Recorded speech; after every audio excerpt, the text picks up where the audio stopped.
Thank you for joining us for another edition of the Florida Chamber's Bottom Line. I'm Frank Walker, Vice President of Governmental Affairs here at the Florida Chamber of Commerce, and joining me today is Representative Gail Harrell from Florida's Treasure Coast. Representative Harrell, welcome to the program. Thank you so much. It's a delight to be here.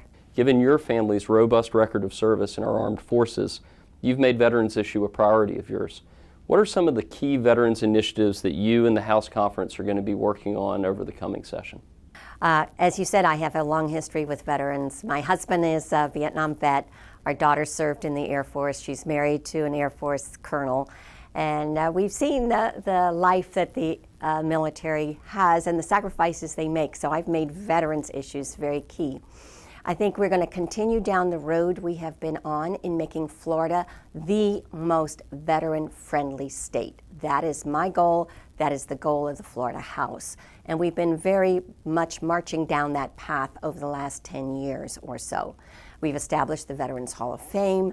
We have also really looked on the job side of this. We want to make sure that when we have active military in the state, and we have a lot of bases, that the spouses of those military members can get jobs here in our state because they bring really tremendous skills with them.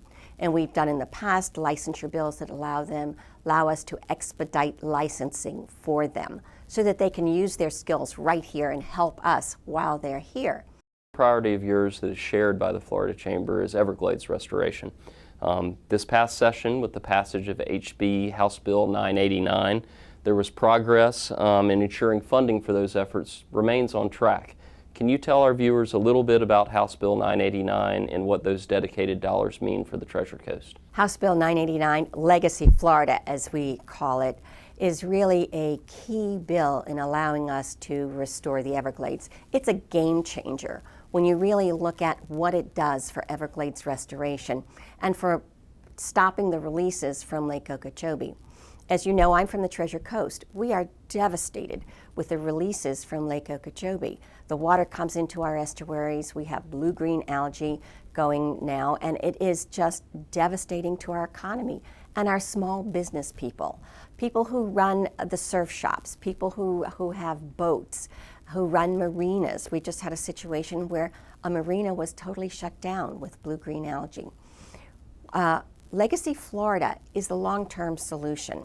Absolutely. It certainly is a multi-pronged issue that will require a long-term solution, and several of the things that you suggested are part of the Chamber's advocacy efforts in the legislature and in Washington, D.C., as you mentioned, and that's before we even get into other causes like septic tank remediation that needs to take place. Yes, and in fact the governor is going to recommend some money for the budget next year on septic tanks and really moving to sewer. I think that's a key component as well, especially for the Indian River Lagoon, and we need to make sure that we move towards septic tanks and as much as possible, and especially on those estuaries. That is key.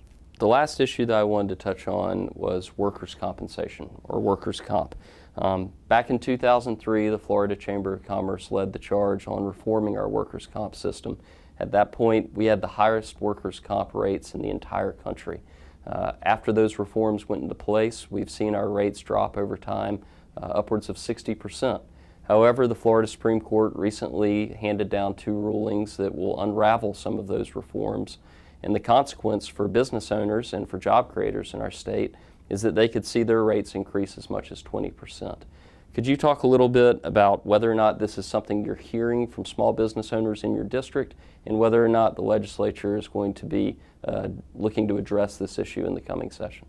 This is a key focus, I think, coming up in our next legislative session. We have got to look around at other states. What are they doing to deal with this? We live in Florida, which is a very litigious state, and that's part of our problem.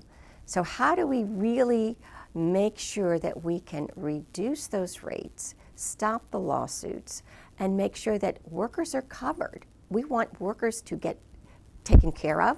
We want them to get well, and we want them to come back to work and continue to earn those dollars and be, as I like to say, productive tax-paying citizens. That's the goal. and we want our small businesses to be able to keep their doors open. Well, that's, I'm sure, great to hear from many of our members who are grappling with this issue already or will be soon. The Florida Chamber's Workers' Compensation Task Force is already meeting with some of the brightest legal minds around the state and the country, in fact, to work on a legislative remedy. And of course, we look forward to working with you on shepherding it through the legislature. But I think that's about all the time we have for today. So Representative Harrell, thank you so much for joining us. Thank you so much. I'm delighted to be here. And to our guests, thank you for joining us for another edition of the Florida Chamber's Bottom Line.